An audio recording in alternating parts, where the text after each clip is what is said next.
বিসমিল্লাহির রহমানির রহিম। আসসালামু আলাইকুম, welcome back to my channel. আমি রান্না করব কাঁঠালের বিচি দিয়ে শুটকি। তো এখানে আমি বিচিগুলো একটু বেছে ভিজিয়ে রেখে দিই, আর শুটকিটাকে একটু মাথাগুলো ফেলে দিয়ে পানিতে ভিজিয়ে রেখে দেবো 15-20 মিনিট।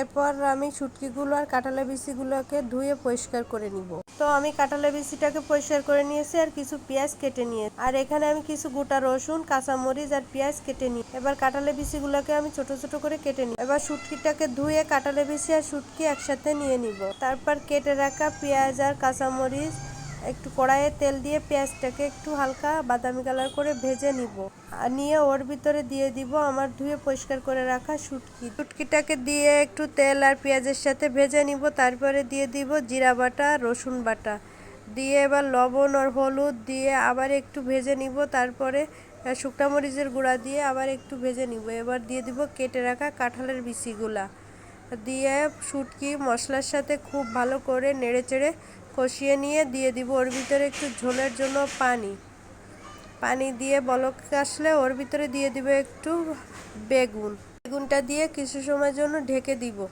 তো হয়ে গেল কাঁঠালের বিচি দিয়ে বেগুন দিয়ে শুটকি।